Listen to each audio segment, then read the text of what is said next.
पूजनीय संत समाज देवी और देवता सुने समझे विचार करे और अपना कल्याण करे।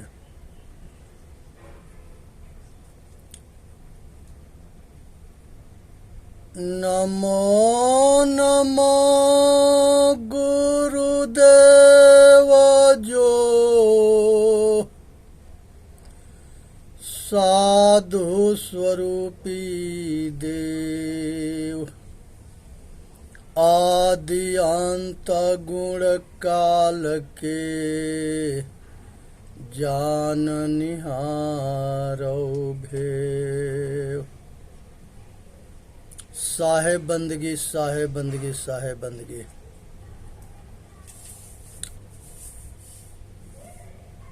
आज जो है हमारे पूर्वजों 33 देवता के वर्णन जो है वेद शास्त्र और उपनिषद में किए हैं, और ये 33 प्रकार के देवते होते हैं जिसको 33 करोड़ कह करके आज समाज को भटकाया गया। वो 33 देवता जो है 7 दिन है। ये 7 दिन में जो है रवि के जो है सूरज को रवि कहते हैं, आज सोम के चंद्रमा कहते हैं, मंगल मंगले होते हैं, अब बुध जो है इनके माता पिता जो है तारा के पुत्र होते हैं, पिता चंद्रमा होते हैं। अब बृहस्पति के पिता अंगिरा होते हैं, और शुक्र के पिता भृगु ऋषि होते हैं, माता भद्रे होती है। शनि के देवता शनि जो है ये ये जो है सूर्य देव के पुत्र होते हैं, माता छाया होती है। ये 7 दिन हुए और 12 आदित्य हुए। हिंदी महीना चैत बैसाख जेठ आषाढ़ सावन भादो कुआर कार्तिक अगहन पूस माघ फागुन, ये 12 महीना 12 आदित्य है। 7 दिन ये 7 देवता है, और 11 रुद्र होते हैं। 11 रुद्र जो है पंच प्राण, प्राण या पान समान बयान और उदान, ये पंच प्राण होता है। 5 सूक्ष्म प्राण होता है। कूर्म कोकिला धनंजय देवदत्त नाग, ये 5 सूक्ष्म प्राण होता है। जो प्राण होता है वो हृदय से लेकर नाभि तक काम करता है। अपान जो होता है वो कमर के नीचे मल मूत्र और गर्भाशय के संचालन करता है। ये कमर के नीचे एड़ी तकले सब कुछ चलाता है। समान जो होता है वो हृदय से नाभि तक जेठराग्नि में भोजन पकाता है। बयान जो है रक्त के जोड़ के सब पूरा शरीर के संचालन करता है। उदान जो है कंठ से ऊपर के हिस्सा के चलाता है। और सूक्ष्म पंच जो सूक्ष्म प्राण है कूर्म, ये आँख के पलक के नीचे ऊपर करता है, ये आँख में रहता है। कोकिला जो है ये नाक में रहता है, इसलिए छींक आता है। धनंजय जो है मृत शरीर को फुलाता है। देवदत्त जो है मुख में रहता है जिसे जमाई आता है। नाग जो है कंठ में रहता है जिसे ढेकार आता है। ये 10 जो है प्राण श्वास लेने में ये वायु 10 जगह बट के काम करती है।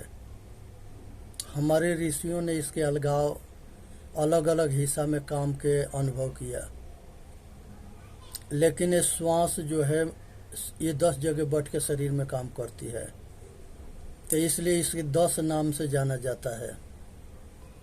और 11वां चेतन आत्मा है, 11 रुद्र इसी को कहते हैं।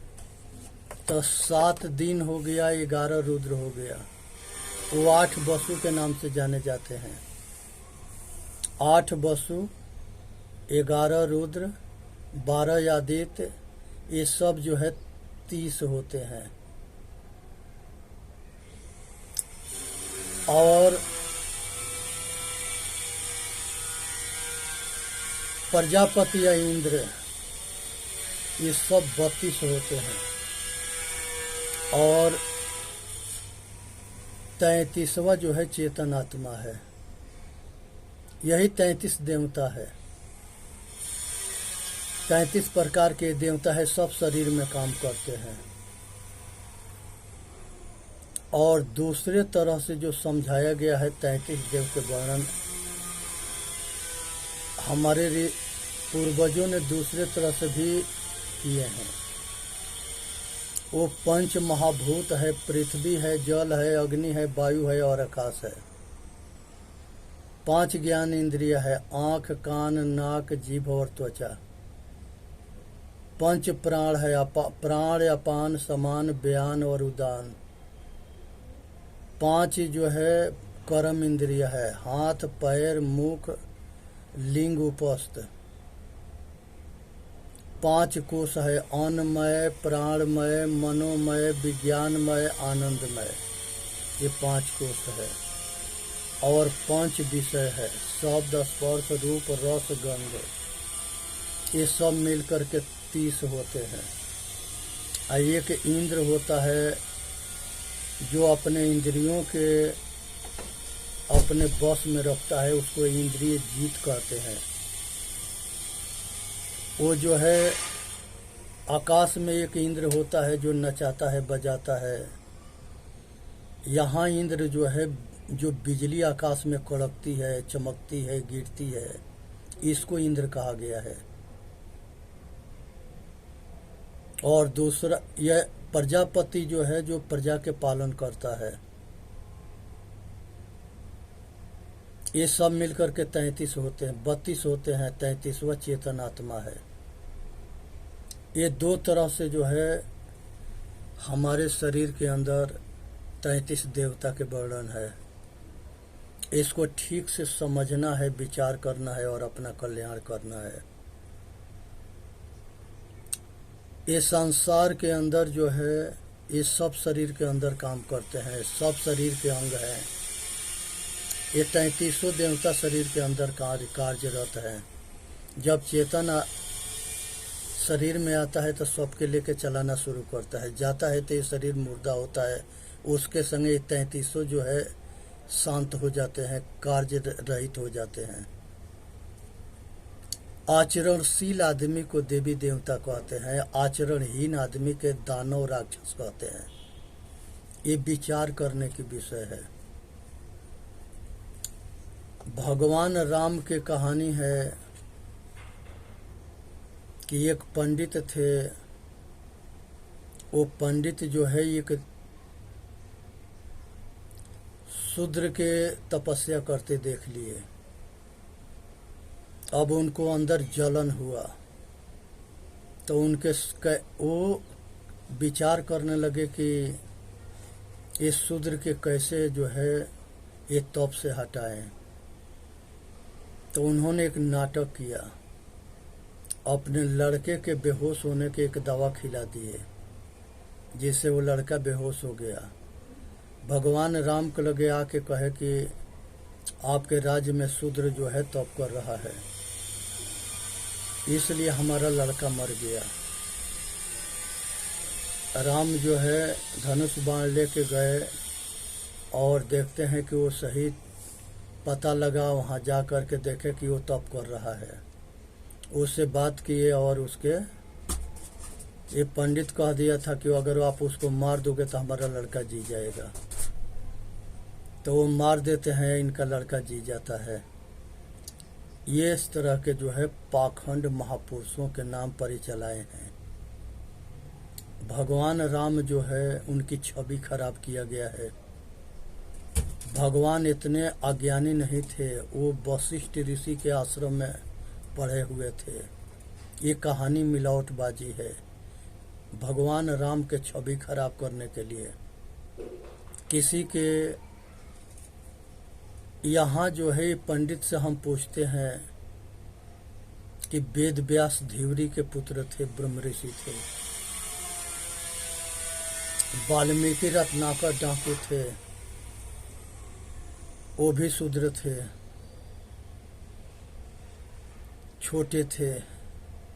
वेद व्यास छोटे थे जो व्यास गद्दी चलाए, जिस व्यास पर ये अपने आप के अहंकार करके और प्रवचन करते हैं, अपने के बड़ा मानते हैं। चंडाल के पुत्र जो है पराशर ऋषि होते हैं। कहें कि वशिष्ठ ऋषि के नाती थे और उनकी माँ जो है वो चंडालिन थी, जो शक्ति ऋषि के संयोग से पराशर का जन्म हुआ था। क्योंकि वो जो है मांस मछली खाती थी, इसीलिए उसको चंडालिन कहते थे। तो इसलिए जो है नारद जो है दासी पुत्र थे। ब्रह्मा जी के आश्रम में ब्रह्मा जी के सेवा करते हुए इनकी पैदाइश हुई। ये भी जो है उसी में के थे, दासी पुत्र।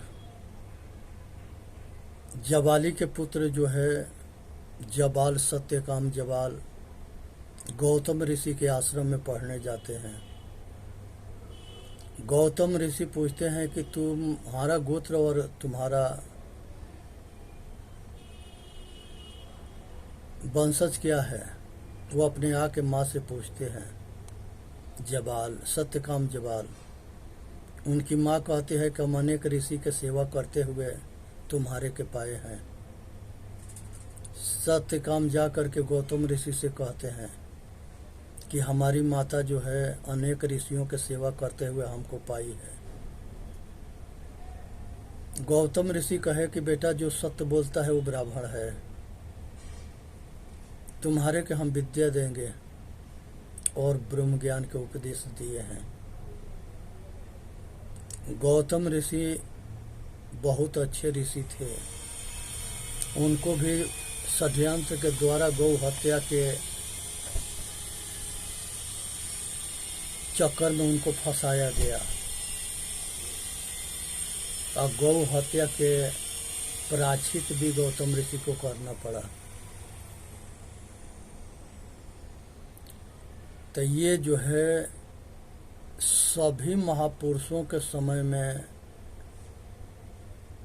विपक्षी अत्याचारी रहे हैं, जो किसी के विकास और सुखी देख करके उनका जलन पैदा होता था। आज जरूरत है कि किसी के दुख देख करके सुखी होना और किसी के सुख देख करके दुखी होना, ये सब जो है बहुरूपिया के काम है। मनुष्य अगर इंसान होता है तो वो किसी के दुखी देख करके दुखी होता है और किसी के सुख से वो जलता ना है। इसलिए आज जरूरत है, भगवान राम के जन्म जो है खीर से दिखाया गया है। भगवान राम खुद ही इसके विरोध करते हैं। जब अपने शादी में जनकपुर में थे तो वहाँ के औरत व्यंग करी थी सब, आकि अयोध्या के औरत जो है उनको पति की जरूरत ना पड़ता है, वो खीर खा के बच्चा पैदा कर लेती है। भगवान राम इसके उत्तर देते हुए कहे कि आप अपनी बात छिपाती हो, यहाँ के तो औरत जो है जमीन में से लड़की निकाल लेती है। लास्ट में भगवान राम कहते हैं कि हे प्रिय, संसार में बिना माता पिता के किसी के जन्म ना होता है, चाहे उसको जानकारी हो या ना हो। कुछ बच्चे जो है गुप्त रूप से जन्मा के कहीं रख दिए जाते हैं, तो उसी को कहते हैं कि जमीन में से निकल गई, तालाब में से मिल गया, गोबर घूरा तर से मिल गया। जिसके माता पिता के अगर पता नहीं होता है तो वो छोटा ना होता है। मनुष्य अपने कर्म से अपना इतिहास रचता है।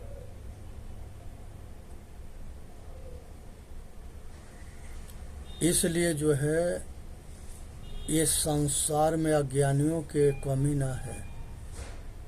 गोरखनाथ बाबा के गोबर से पैदा करा देना, मच्छंदर नाथ जी के मछली से पैदा करा देना, बाप महतारी होते हुए मकरध्वज के भी मछली से पैदा करा देना,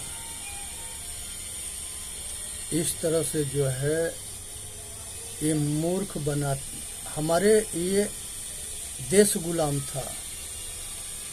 हमारे पूर्वज जो है ग्रंथ सही लिखे थे, लेकिन वो गुलामी के दौरान में जो इस समाज के धारदार ज्ञान के देख करके वो जलते थे, तो वो मिलावटबाजी कर दिए।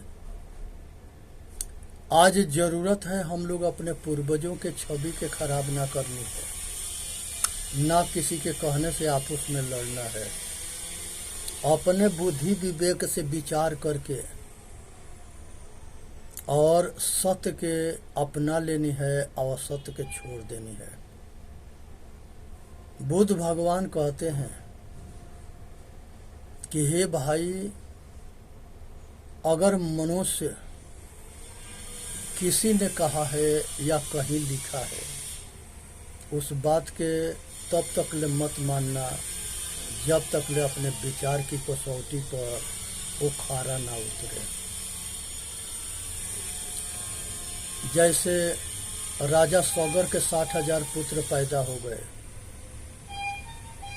एक जो है कोहड़ा पीढ़ पैदा हुआ, कोहड़ा के जैसे, लौकी के जैसे, और उसी के फोड़ने पर उसमें से अनेक कीड़े निकले। वो सब के घाड़ा में बंद करके जमीन में दबा दिया गया। समय के बाद निकाला गया, सब में से बच्चे निकले। वही सारे कपिल ऋषि के आश्रम पर गए थे। अश्वमेघ जब हो रहा था अयोध्या में, राजा महाराज सौगर जी करा रहे थे, तो इनका घोड़ा जो अश्वमेघ था उसको इंद्र जा करके अगौर कपिल मुनि के आश्रम के पीछे छिपा दिया था, वहीं बांध दिया था। ये लड़के इनके गए सगर जी के, तो वहाँ देखे कि यही जो है तो तपस्या में बैठा है, यही हमारे घोड़ा को बांध चुरा रखा है। अब वो सब उनको छेड़खानी करना शुरू किया। उनके आँख खुला, वो कुछ नहीं जानते थे। उनकी तेज से ये सब जल करके मर गए। महापुरुषों के बद्दुआ जो है किसी को लगता है। यहाँ पर श्राप के मतलब है कि वो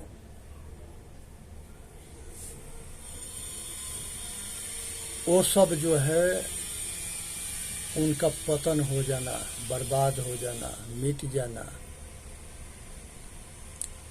तो किसी औरत से 60,000 बच्चे पैदा ना होते हैं और किसी औरत से लौकी या कोहड़ा पैदा ना होता है।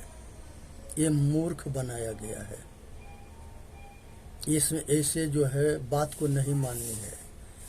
ये जो मिलाने वाला है वो देखना चाहता था कि ये सब मूर्ख बनते हैं कि नहीं बनते हैं। तो अपने बुद्धि के प्रदर्शन करें, अपने पूर्वजों के ऊपर कीचड़ ना उछालें। एक जो है कहानी आता है देवी भागवत में, और विष्णु पुराण में वो कहानी भी आता है।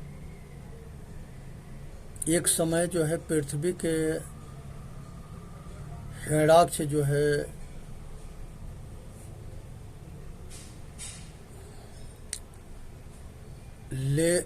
ले जा करके पाताल लोक में छिपा दिया था। यहाँ पर जो है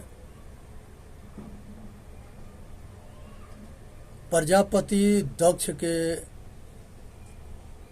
बड़ी पुत्री जो है वो दीति होती है, छोटी आदिति होती है। तब बड़ी जो है बड़ी अहंकारी थी, राजा दक्ष के जैसे वो भी अहंकारी थी। वो जो है अपने जिद में आकर के, और उसी के ये दोनों पुत्र होते हैं, हिरण्याक्ष और हिरण्यकश्यप। इंद्र और विष्णु आदिति के होते हैं। कश्यप ऋषि दोनों के पिता होते हैं। अब जो है हिरण्याक्ष जो है उसने, ये दोनों भाई तप करके वरदान पाते हैं ब्रह्मा से, और शक्तिशाली होकर के, और हिरण्याक्ष जो है एक पृथ्वी के पाताल लोक में ले जाके छिपाता है। अब हाहाकार मची, सब ब्रह्मा के लगे गए, वो शिव के लगे ले गए, सब विष्णु भगवान के लगे आए। फिर विष्णु भगवान बराह रूप धारण किए और पाताल लोक में जा करके हिरण्याक्ष के वध करके और पृथ्वी के ले आए सूअर के रूप धारण करके। यहाँ पर विचार करना चाहिए कि जिस समय हिरण्याक्ष पृथ्वी को उठा रहा था वो कहाँ खड़ा था, और किसकी टट्टी थी जहाँ ये पृथ्वी के ले जाके छिपाया था, वो किस जगह था। और जिस समय ये पृथ्वी को उठा रहा था तो कहाँ खड़ा था, वो टट्टी कहाँ उतना पड़ा था जिसमें पृथ्वी के छिपाया था। इस तरह से ये गपोल शंख है, और सारे झूठ बात है। तो ये भी कहानी किसी ने मिलाया है विष्णु भगवान के छवि खराब करने के लिए। कहीं मछली बनना, कहीं सूअर बनना, कहीं कछुआ बनना, ये सब जो है पोप लीला है या मूर्ख बनाना है।